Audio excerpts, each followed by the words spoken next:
Today we are going to see about a PIC architecture.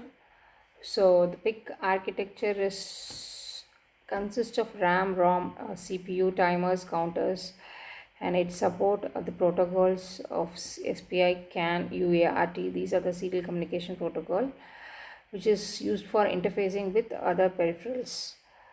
And this is a basic PIC architecture which has an hardware architecture and pipelining operation. So here it has a program memory and a CPU and a special purpose register and a data memory, and it performs both 8-bit operations and also 16-bit operations.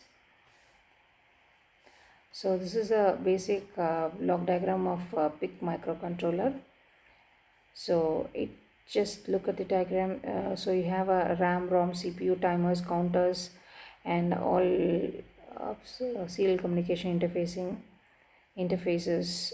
So the basic thing is that 8-bit PIC microcontroller is classified into 4 types. That is baseline PIC, mid-range PIC, enhanced mid-range PIC, and PIC 18. So here we have a CPU. It is not different from other microcontrollers. So it performs all arithmetic and logical operations. And memory is used for storing the instruction after processing it. And it has it controls all internal and external peripherals.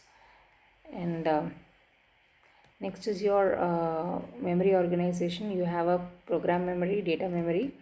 So it contains the program memory contains a written program after we burned in the microcontroller. And PIC microcontroller can have 80 kilowords and 14 bits of flash memory. Whereas your data memory, it is a RAM type which is used to store the data which is temporarily present in the register, and it is classified into banks. And you have a special function register and a general purpose register. And so in your special function register, you have a status register, port register, and rest register. The status register changes the bank, and the port register, it assigns logical values 0s or 1 to the port. And rest is the data direction register for input and output. So the general purpose registers are used for general purpose. For example, if we want to multiply two numbers by using PIC microcontroller, generally we use a register for multiplying and storing the numbers in other registers. Next you have a flash memory and EEPROM.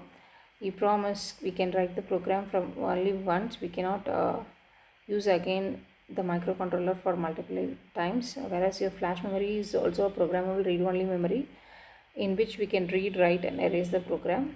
So next is your IO ports. Here you have a port A, port B, port C, port D, and port E. So the port A, you have a 7-bit wide. It can be used for both input and output.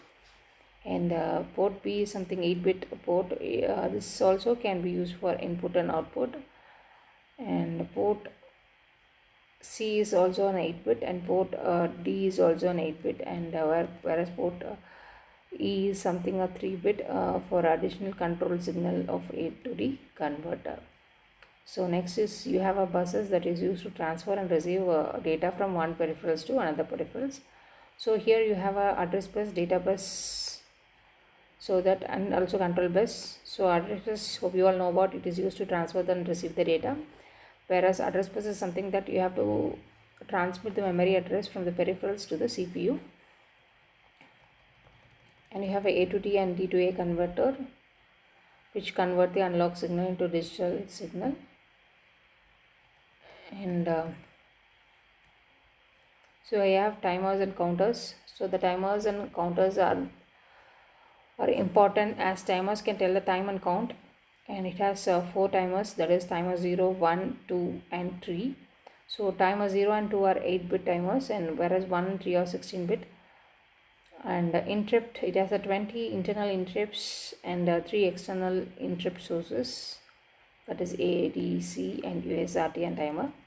And you have a serial communication bus such as UART, SPI, and I2C protocols. These are the serial communication buses we have in this. And you have an oscillator. The oscillator are used for timing generation. So the PIC microcontroller consists of an external oscillator, whereas it is connected with two oscillator pins. So it generates a clock frequency of 30 kilohertz to 4 megahertz. Next is your CCP module. CCP modules capture, compare, and PWM module. So then capture mode, it captures the time of arrival of a signal, or in other words we can say that when a CCP pin goes high, it captures the value of time of 1. And next mode is your compare mode. So compare mode acts as an analog comparator. When the timer value reaches a certain reference value, then it generates an output. Next is your PWM mode. PWM mode provides pulse width modulation output with a 10-bit resolution. So this is a detailed explanation of this block. So I hope you all understand it well. If you have any clarification with this PIC architecture, feel free to communicate with me. So these are the registers which is elaborately given here, and you know about the watchdog timer. This is a simple timer circuit that performs a specific operation after a certain period of time.